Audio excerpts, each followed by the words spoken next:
အားလုံးပဲမင်္ဂလာပါအင်းမြင့် education မှာယနေ့သင်ကြားမယ့်သင်ကြားရေး lesson ကတော့ G9 သင်ရိုးအခန်း1ရဲ့ lesson-12 ပဲဖြစ်ပါတယ်ဆိုတော့ပု္ပ္ပာနံပါတ်5နဲ့ပုံစံတူပု္ပ္ပာတွေကိုထပ်မံသင်ကြားပေးသွားမှာပဲဖြစ်ပါတယ်နံပါတ်ကကြီး1 by 1 plus root 2 plus 1 by 1 minus root 2လို့ပေးထားပါတယ်အပိုင်းကိန်းနှစ်ခုကိုပေါင်းသည်ဖြစ်စေနှုတ်သည်ဖြစ်စေပိုင်းကြီးတူမှပေါင်းလို့နှုတ်လို့ရတာပဲဖြစ်ပါတယ်ဘုံပိုင်းကြီးကိုဆရာတို့အပေါင်းတစ်ခွင်းအနှုတ်တစ်ခွင်းထားပါမယ်1 plus root 2ကတစ်ခွင်း1 minus root 2ကတစ်ခွင်းထားပါမယ်ဒီမှာဆိုရင်အပေါင်းတစ်ခွင်းရှိပါတယ်အနှုတ်တစ်ခွင်းလိုပါတယ်ပိုင်းကြီးကိုအနှုတ်တစ်ခွင်းနဲ့မြောက်ရင်ပိုင်းဝေကိုလည်းအနှုတ်တစ်ခွင်းနဲ့မြောက်ပါတယ်1နဲ့အနှုတ်တစ်ခွင်းနဲ့မြောက်ရင်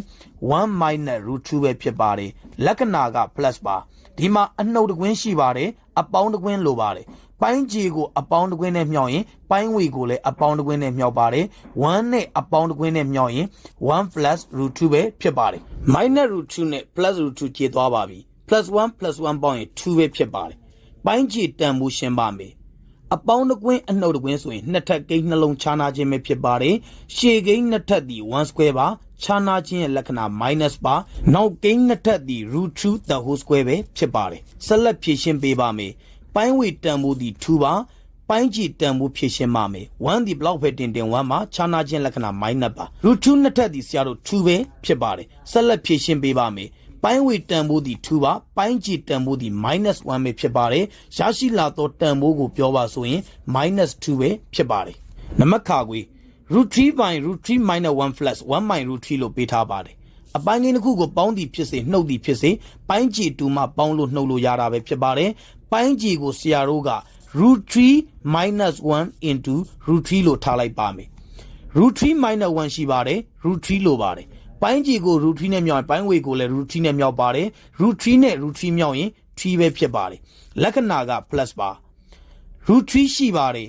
root 3 minus 1လို့ပါတယ်ပိုင်းကြီးကို root 3 minus 1နဲ့မြောက်ရင်ပိုင်းဝေကိုလည်း root 3 minus 1နဲ့မြောက်ပါတယ်1နဲ့ root 3 minus 1နဲ့မြောက်ရင် root 3 minus 1ပဲဖြစ်ပါတယ် plus 3 minus 1ရှင်းလိုက်ရင်2ပါလက္ခဏာက plus ပါ root 3က root 3ပဲဖြစ်ပါတယ်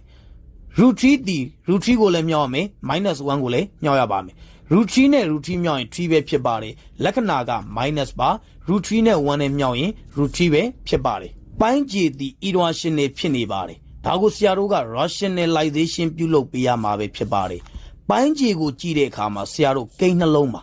ကိန်းနှလုံးဆိုရင်ဆရာတို့စန့်ကျင်ဘက်နဲ့မြောက်ပါတယ်အနှုတ်တစ်ခွင်းဆိုရင်အပေါင်းတစ်ခွင်းနဲ့မြောက်ပါမယ်အပေါင်းတစ်ခွင်းဆိုရင်အနှုတ်တစ်ခွင်းနဲ့မြောက်မှာပဲဖြစ်ပါတယ်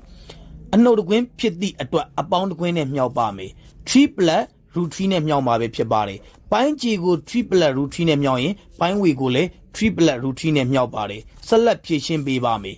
ပိုင်းကြီးတန်ဖိုးသည်အပေါင်းတစ်ခွင်းအနှုတ်တစ်ခွင်းမှာဒါဆိုရင်ဆရာတို့နှစ်ထပ်ကိန်းနှလုံးခြားနာခြင်းပါရှေ့ကိန်းနှစ်ထပ်သည်3 square ပါခြားနာခြင်းလက္ခဏာ minus ပါနောက်ကိန်းနှစ်ထပ်သည် root 3 the whole square ပဲဖြစ်ပါတယ်2 plus root 3နဲ့3 plus root 3နဲ့မြောက်ပါမယ်2 3လီ6ပါလက္ခဏာက plus ပါ2နဲ့ root 3နဲ့မြောက်ရင်2 root 3ပဲဖြစ်ပါတယ်လက္ခဏာက plus ပါ root 3နဲ့3နဲ့မြောက်ရင်3 root 3ပါလက္ခဏာက plus ပါ root 3နဲ့ root 3နဲ့မြောက်ရင်3ပဲဖြစ်ပါတယ်ပိုင်းဝေတန်ဖိုးရှင်းပါမယ်6 3ပေါင်းရင်9ပါလက္ခဏာက plus ပါ2 root 3နဲ့3 root 3ပေါင်းပါမယ်ရရှိလာသောတန်ဖိုးသည်5 root 3ပဲဖြစ်ပါတယ်ပိုင်းကြီးတန်ဖိုးရှင်းပါမယ်3နှစ်ထပ်သည်9ပါလက္ခဏာက minus ပါ root 3နှစ်ထပ်သည်3ပဲဖြစ်ပါတယ်ရရှိလာသောတန်ဖိုးသည်9 plus 5 root 3 by 6ပဲဖြစ်ပါတယ်ယနေ့သင်ကြားပေးခဲ့တဲ့ပု္ပ္ပာနံပါတ်5နဲ့ပုံစံတူပု္ပ္ပာခွဲဖြစ်တဲ့နံပါတ်ကကြီးနဲ့နံပါတ်ခခွေရဲ့ရှင်းလင်းချက်ကိုနားလည်လိမ့်မယ်လို့ထင်ပါတယ်ပု္ပ္ပာခွဲ6ပုဒ်ရှိပါတယ်ယနေ့လန်စင်မှာဆရာ2ပုဒ်သင်ကြားပေးသွားပါတယ်ကျန်တဲ့ပု္ပ္ပာတွေကိုနောက်လန်စင်မှာဆက်လက်သင်ကြားပေးသွားမှာပဲဖြစ်ပါတယ်အားလုံးကိုကျေးဇူးတင်ပါတယ်ရှင်လန်းချမ်းမြေ့ကြပါစေဗျာ